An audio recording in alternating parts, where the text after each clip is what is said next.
Dear PSG fans and PSG ultras, today was a reminder that your club will always be a small one.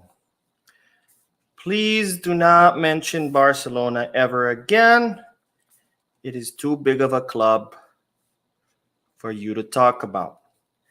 Your threats do not scare our players, as the opinion of sheeps do not intimidate those of wolves. Sincerely, Mo from Barca News. Hello everyone, welcome to Barca News, to a great edition of a post-match live analysis of Barca News, because we are finally back. Yes, you heard that right. We are finally and officially back in Europe as Barcelona just defeated PSG 2-3 in what was a magical night in Paris. We have a lot to discuss, so let's begin.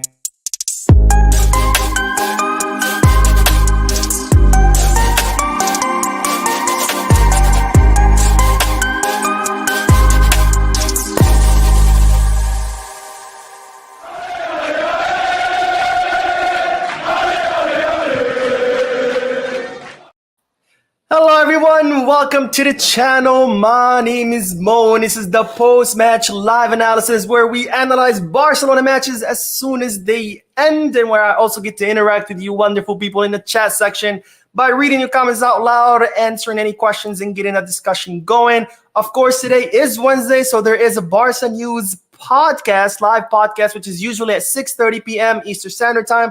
I am going to push it till 7 just to give me a little bit more time to prepare for it. But nonetheless, don't forget to hit the like button, subscribe to the channel, and drop a comment. And let's dive right into the match analysis, because I'm pretty sure that's what you guys are here for, not to hear my long-ass rants about the intros or long-ass intros. By the way, I know some people have said, please don't curse. Sometimes I watch this with my children. Today, I cannot promise that. I am very, very excited. I'm very, very happy. There's very high probability that we'll be cursing. So if your children are around, lock them up in the nearest closet, cover their ears, whatever you have to do, because there is some cursing that might come out. I don't know. I'm really, really excited. But let's dive right into the match analysis, because, ladies and gentlemen, we are officially back in Europe. Barcelona are officially back in Europe. Finally, after so many years of disappointments in Europe, after so many years of not being able to compete in Europe, Barcelona are officially back. Barcelona competed tonight, and that's what I've been asking of the team for the longest time, for them to compete. I don't care about the results. I just want to see my team compete, and that's exactly what Barcelona did today. If this match would have ended 2-2 draw, or even if it would have ended 2-1 loss, I still would have been happy with what I saw, because the team showed up today. They were not afraid. They were not nervous. They were not scared. They showed up how like they're supposed to show up, with the attitude that this is FC Barcelona. We don't get intimidated by PSG, by their fans, by their coach, by whomever. We don't care that we're playing an away match. We don't care that this is Paris, that it's their stadium. We showed up.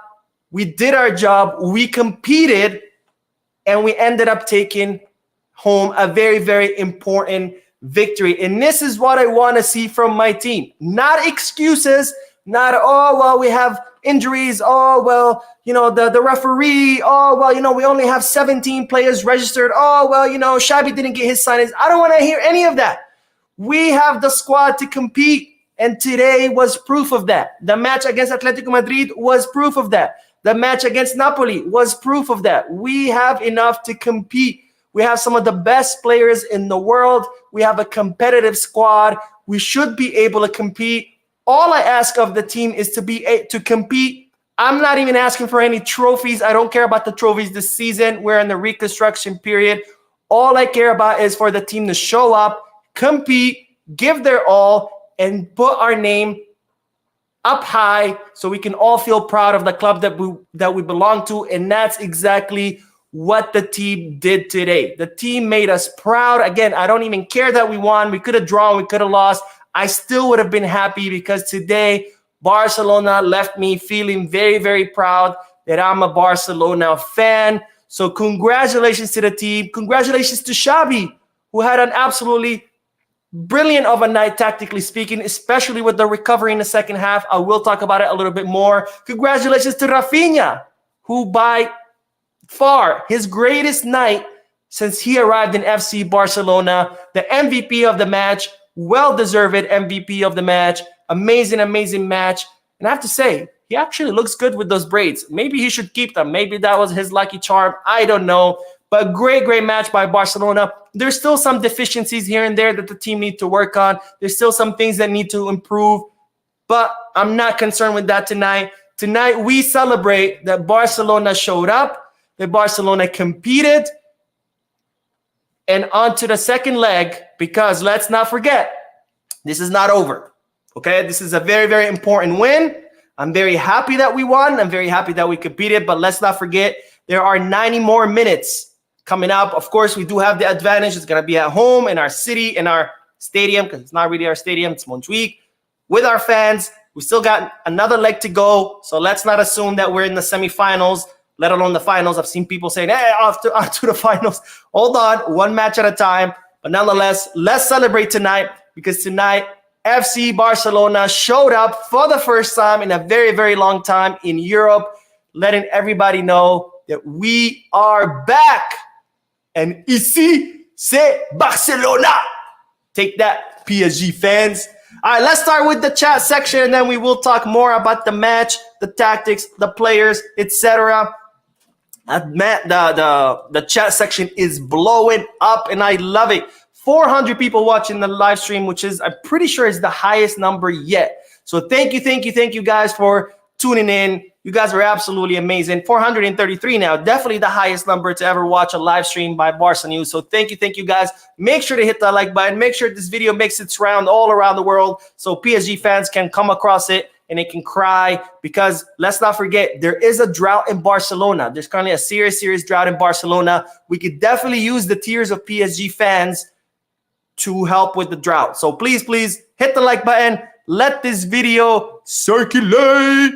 All right, let's see. I'm going to try to read some of these comments. It's really crazy, but let's see. Sean says, hey, Mo, very happy about the win, but two things have me worried. One, Xavi don't know how to play Vitor Roque, and two, João Cancelo had me nervous at times. Other than that, great win for the team. I did not expect Vitor Roque to come in, and understandably so, because this was a high-stake match. It's a quarterfinals of the Champions League. It's an away match. It's the right decision to have Lewandowski play.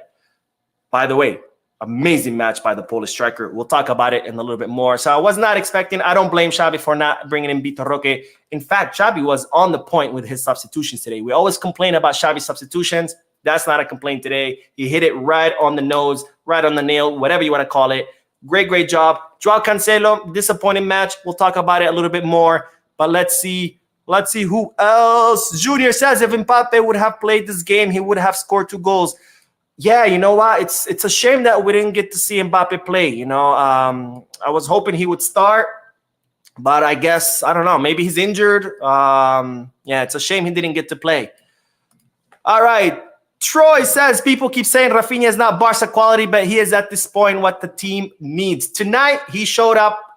He did a great job. His greatest night ever since he arrived. Tonight, he showed that he's Barca level. Let's see if he can keep it up. Again, I've always said, you cannot just base your opinion based on 1 match or 2 matches or 3 matches.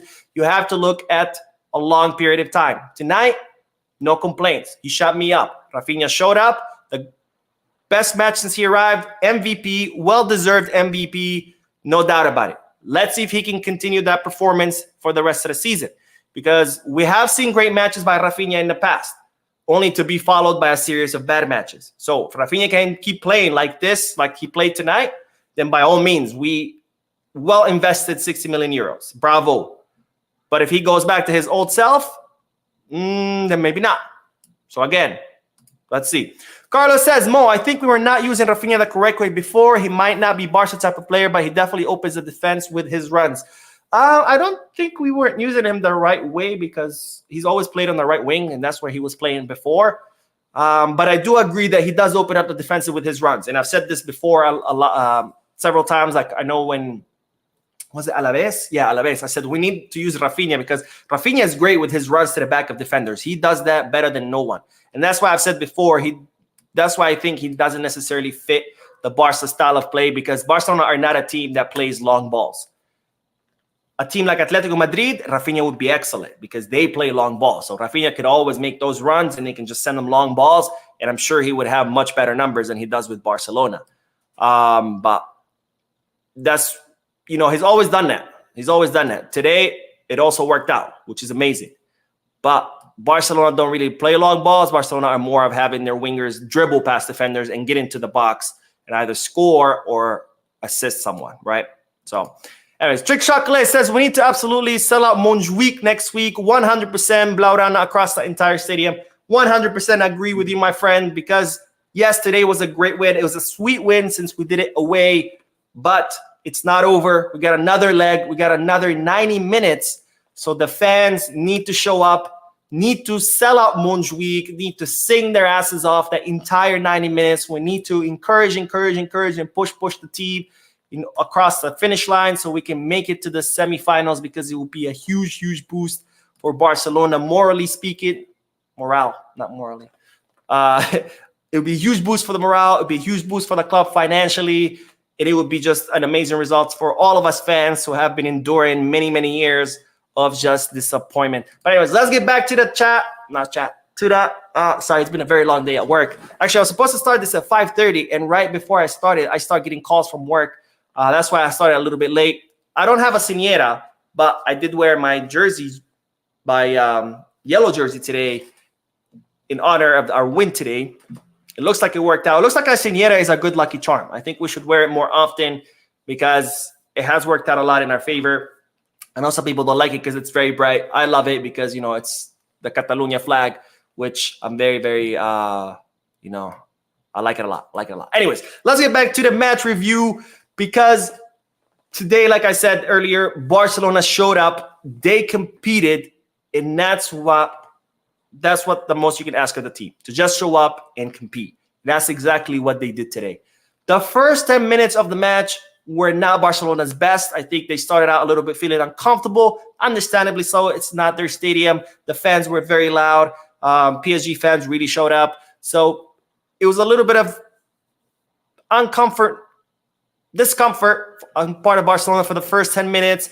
But immediately after that, once Barcelona got into the rhythm, they completely canceled out PSG. And for the next 35 minutes, PSG hardly did anything. It was all Barcelona possession. It was all Barcelona trying to create chances.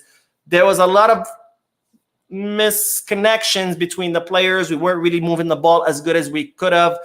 But nonetheless, Barcelona was able to regain control of the match, and they controlled most of the first half, again, besides the first 10 minutes, which they seemed to be struggling. And there, of course, came the goal.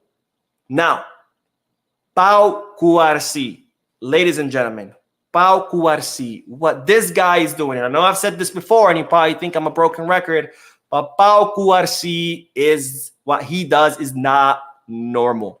Because let's not forget, the goal starts with him. He breaks the lines with his pass, which I think ends up to Lewandowski, or I can't remember whom, but it all starts with him. And then it goes out to Lamine Yamal, who passes it to Lewy. Donnarumma gets to it, and then it gets to Rafinha, who, yes, the goal was empty. Yes, there was no goalkeeper. But nonetheless, the way Rafinha was able to keep his cool, to keep his composure, and kick the ball right away. He did not try to stop it, maybe get comfortable, get into position. No. He kicks it right away. He keeps his total cool and composure and scores a goal, and for that, he gets a lot of merit. Now, I don't know if you guys noticed this, but when the ball bounces off to Rafinha, if you watch the replay, you can immediately see Lewandowski look at Rafinha and say, calm down. You got this.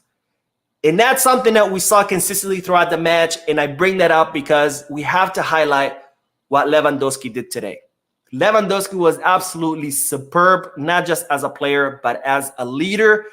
And as a captain without the captain's bracelet, he was absolutely superb. We'll talk about him a little bit more later, but just go back, watch the replay, and watch him how he immediately reacts to Rafinha getting the ball, and he just goes, hold on, you got this. And that's exactly what Rafinha did. Completely kept his composure.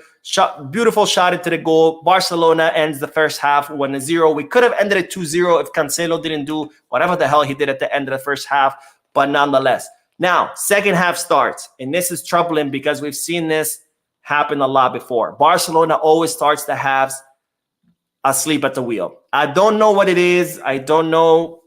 I can't explain it, but they always start the halves asleep at the wheel. And that's exactly what happened during the second half. They started asleep at the wheel.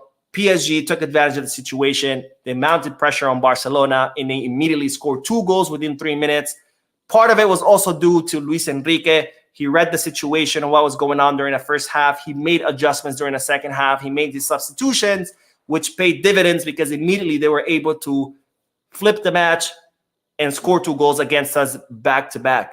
Now, this is where Xabi's great job comes in, because we've always criticized Xabi about his substitutions. We've never understood his substitutions. They come too late. They're not the right ones. He makes some very weird substitutions. Not today. Today, Xabi reacted beautifully. Luis Enrique brings in his players. They score 2 goals. And Xabi immediately sees the situation, and he too immediately makes substitutions and completely reverts the situation back. Great reaction by Xabi, great read by Xabi to see what was going on and to understand what the match needed, and great substitutions by Xabi because immediately Pedri comes in within 10 seconds, and the guy puts an assist to Rafinha. By the way, people who've been saying they want to sell Pedri, are you kidding me? Did you see that assist? 10 seconds in, this guy hasn't played in a month and a half. 10 seconds in, beautiful assist to Rafinha. Rafinha's second goal. It's a shame he didn't get a hat trick. And then Christensen, he comes in, and a few minutes later scores Barcelona's 3rd goal. It is a shame Christensen has gotten his 3rd yellow card, so he will not be available for the second leg. So did Sergio Roberto. Of course, the Sergio Roberto loss is not as big as Christensen, but both players are not going to be available. But overall, great match by Barcelona. They showed up. They competed. They withstood the pressure. And more importantly, not at one moment did they crumble. Because 2 goals within 3 minutes, that could easily crumble anybody. You're winning 1-0. You're playing away. You're happy. Boom, boom. All of a sudden, you're losing. And you're like, crap. But now Barcelona, they maintained their composure. They maintained their cool. And they reacted, quick. They scored the 2nd goal. They scored the 3rd goal, and they won. And again, I cannot ask more of my team. All I want them is to compete. I don't care about the trophies this season. I don't care if we win, lose, or draw. Just compete. And that's exactly what Barcelona did. Now, there are a few things that Barcelona still need to improve. For example, we're still struggling with the build-ups of plays. You know, we lose the ball a lot. We don't make the right passes. We don't take the right decisions. We make a lot of side passes instead of, vertical passes. There's still things to improve, but nonetheless, tonight we celebrate because our team showed up, they competed, and they took home a very important victory. But let's not forget again, we still have 90 more minutes. But Visca Barça, and let's fucking go. All right, let's do more comments, and then, oh my God, this chat section is moving quick. And then we will talk about the players. All right. And Sanjog with a donation. Thank you, my friend. I don't know if you meant to maybe leave a comment and you didn't. If you did, please drop it in the chat section. I'll make sure to read it. Trickshot Clay says, your channel is growing, my friend. This live is showing that. Congratulations. Thank you. Yes. Oh, my God. 600 people watching. That is the highest number of people that have ever watched a Barca News live stream. Hamza says, Pedri has that pausa. I can't believe we signed Gundo for free and João Felix has been assured in possession. Yes, I cannot believe that we signed Gundogan for free. And that's credit to the Barcelona sporting department. They've made some great signings. Christensen is another one that we signed for free. So Great job on that part. And Pedri, man, Pedri is just a magician with the ball. I can't believe people were saying that we should sell him because he gets injured. I mean, I'm sorry, but there's nobody that... Pedri is the reincarnation of Xavi. And we cannot sell... Xavi was our greatest midfielder ever, and now you get a chance to have another Xavi-like player. You want to sell him?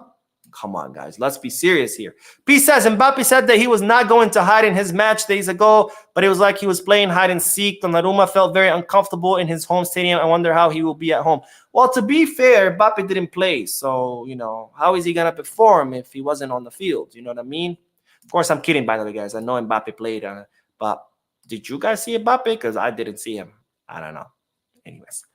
Let's see what else. Luke says, Yamal feels like he has a fear of disappointing and he always goes for the risky play. It's so frustrating. I think today's pressure, the pressure from the match was a little bit too much for Lamine.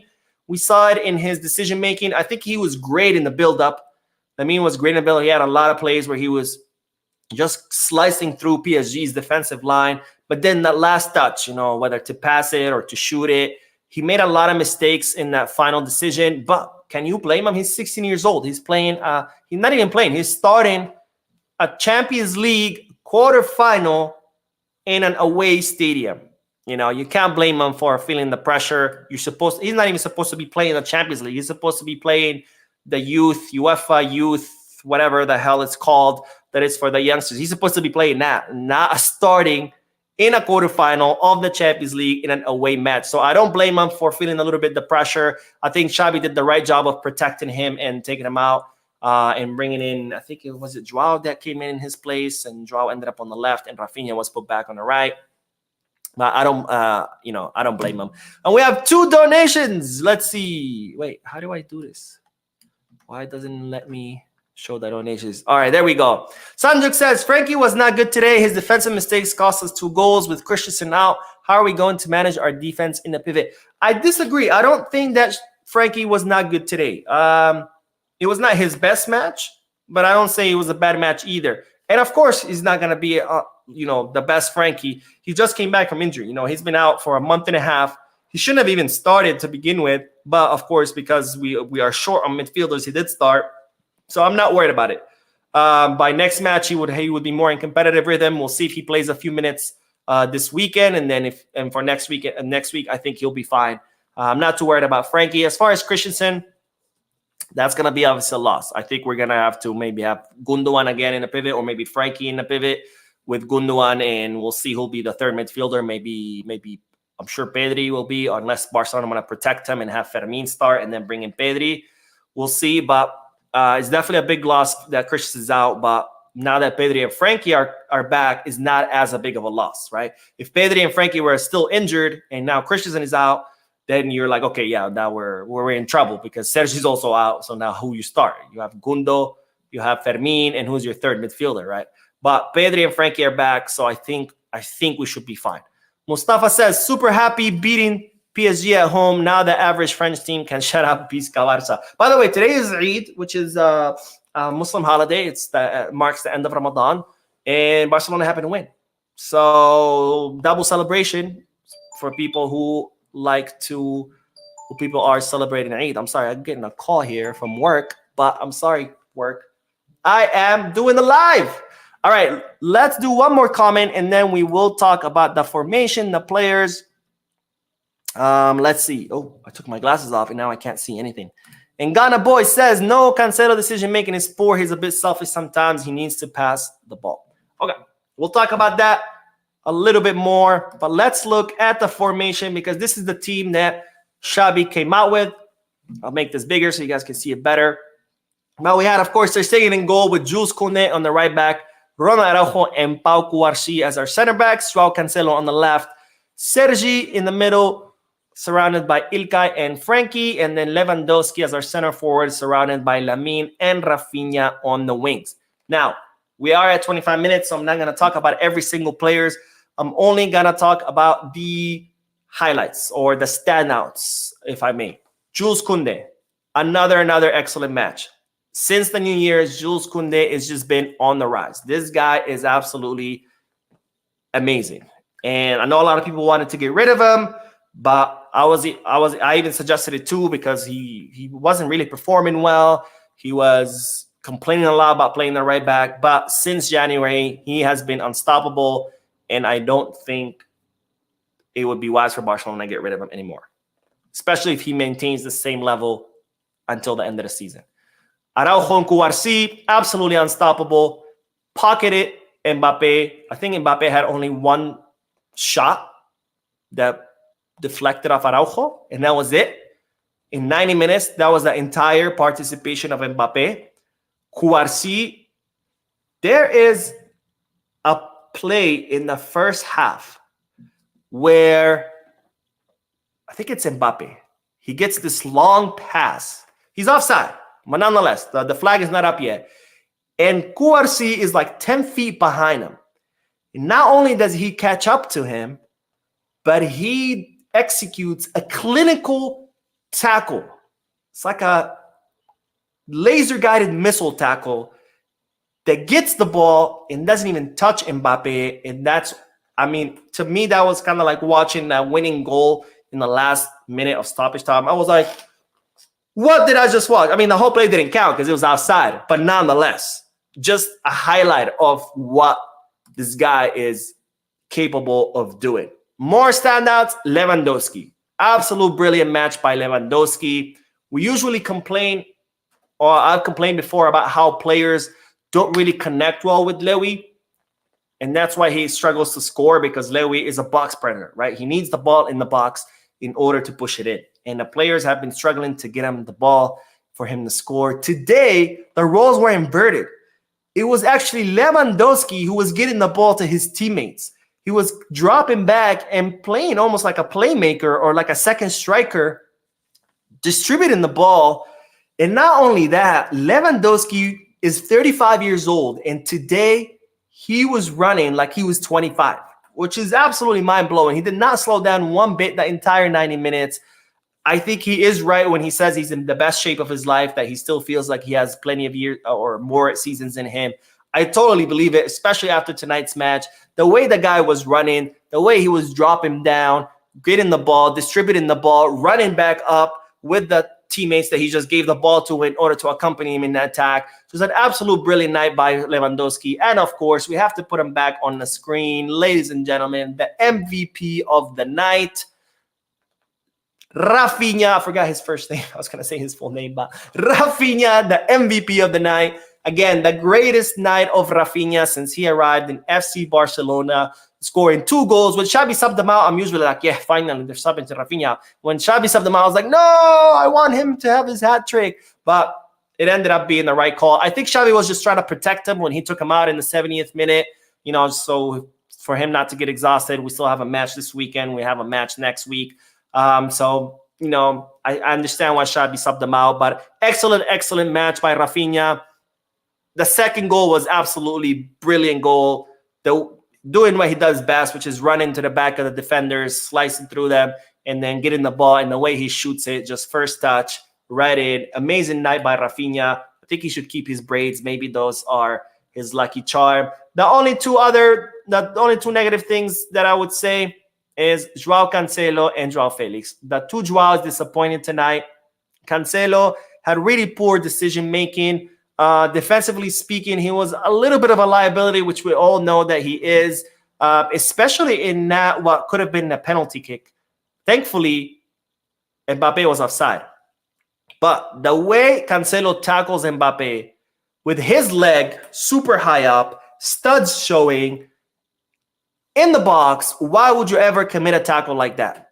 That was a clear penalty. Thank God Mbappe was offside, but that was a clear penalty. And that's the things that Pep Guardiola used to complain a lot about Cancelo, where he says, you know, Cancelo would sometimes, like Pep has always said that Cancelo is an amazing player, and he is. He's one of the best fullbacks in the world, but he always has those gaffes, those moments where he loses concentration and then just does something stupid. And that was a big example of that. Again, thank God Mbappe was offside. Otherwise, that would have been a clear penalty, because that was a clear gaffe. Decision-making was a little poor when attacking.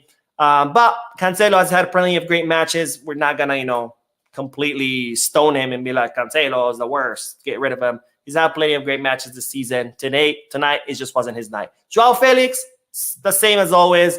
When he comes on the field, it's just, you're just like, I don't know. You're like, it's like he's just doing you a favor of being there. Like, I don't know. I'm not convinced with João Felix whatsoever. But nonetheless, great overall performance. And that's all I have to say about tonight's match. I do got to cut it a little bit early because my phone right now is blowing up at work. So I got to see what's going on. But don't worry, because we do have the live podcast at 7. So in 50 minutes. Thank you again for tuning in. The biggest audience since I started doing live streams. So thank you guys. You guys are absolutely amazing. Don't forget to hit the like button, subscribe to the channel, drop a comment. Thank you guys again. Let's all celebrate because tonight our team showed up. We are officially back in Europe. We took home a very important win. There's still one more match to go, but if Barcelona play next match like they played today, we have a good shot of making it to the semifinals. Visca Barça now and forever, and I will see you guys in the podcast, and I'll say it once again, Visca Barça.